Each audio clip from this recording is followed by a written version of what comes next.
बिना ध्यान बिना ज्ञान नहीं, और ज्ञान बिना ध्यान नहीं, दोनों रखना पड़ेगा। और जब इस तीनों में हम दृढ़ रहेंगे, तब जब योग करेंगे तो इसी से ज्ञान होगा। इसमें सबसे पहला बात है कि वैराग।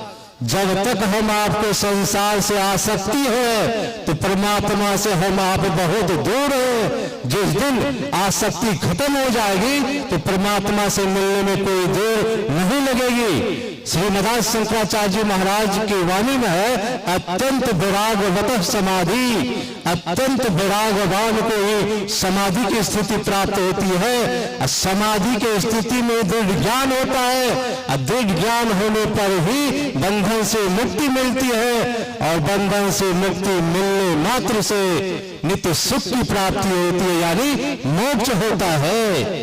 तो दोनों में है वैराग। जब तक असली वैराग नहीं होगा, ये वैराग जो दुभाषा का काम करता है। जब तक संसार से अनुराग है तो परमात्मा से बहुत दूर है। और संसार से वैराग जिस दिन हो जाएगा तो परमात्मा से अनुराग होने में कोई देर नहीं लगेगी। लेकिन सबसे पहला है ध्यान। अगर उस परमात्मा से प्रेम करना चाहते, मोक्ष पाना चाहते हैं, तो संत पलटू साहब की वाणी है, पलटू ऐसी प्रीत कर पर धन लाए चोर। अगर उस परमात्मा को प्राप्त करना चाहते हैं, मुक्ति चाहते हैं, मोक्ष चाहते हैं, तो संत पलटू साहब कहते जिस तरह चोर चोरी करने के लिए निकलता है, जब संसार के लोग सो जाते हैं तब चोर चोरी करने के लिए निकलता है कि संसार के लोग मुझे देखे नहीं। तो संत पलटू साहब हम आपको भी सचेत करते हैं, अगर उस परमात्मा को प्राप्त करना चाहते, मोक्ष पाना चाहते हैं, तो तुमको भी चोरी करनी पड़ेगी। क्या संसार के बच्चे चोरी करने के लिए कहते हैं? नहीं, पलटू ऐसी प्रीत कर, उस परमात्मा से प्रेम करना चाहते, मोक्ष पाना चाहते हैं, तो मध्य रात्रि में जग करके संसार के लोगों से चोरी करके भजन कीजिए कि संसार का लोग मुझे देखे नहीं।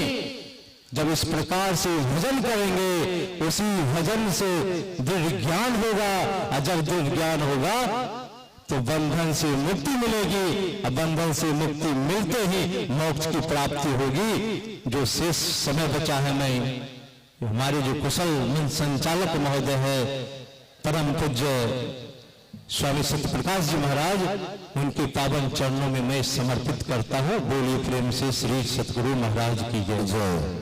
स्वामी जी को मैं भी नमन करता हूँ कि आपने समय सीमा के अंदर ही बहुत सुंदर ढंग से अपनी बात रखी। सज्जनों, स्वामी जी सुना रहे थे कि वैराग्य होना चाहिए, और वैराग्य भीतर होता है।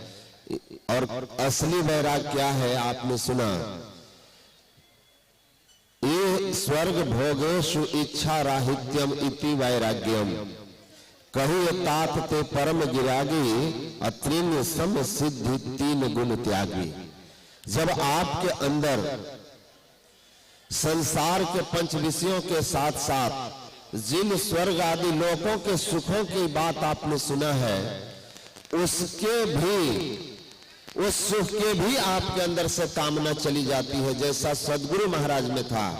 गुरु महाराज को कुछ ज्ञानियों ने कहा, कुछ पंडित जी थे जो गुरु महाराज के पिताजी को कहते थे कि आपके पुत्र को स्वर्ग कौन कहे, कठिन नरक होगा, क्योंकि इन्होंने कोई ऋण नहीं चुकाया। तो गुरु महाराज ने कहा कि मैं स्वर्ग भी नहीं चाहता।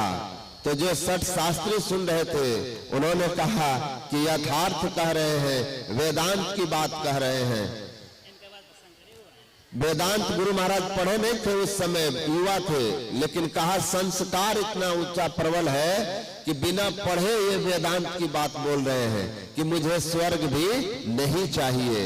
वही वेदांत कहता है ये स्वर्ग भोगेषु इच्छा राहित्यम इति वैराग्यम। जब आपको इस लोक से लेकर परलोक के सातों स्वर्ग के सुखों की कामना आपके हृदय से निकल गई, ऐसे अनासक्त आप हो गए, तब आप सच्चे वैरागी हैं। लेकिन वो अवस्था आपने सुना वो धर्माचरण से आता है, ऐसे नहीं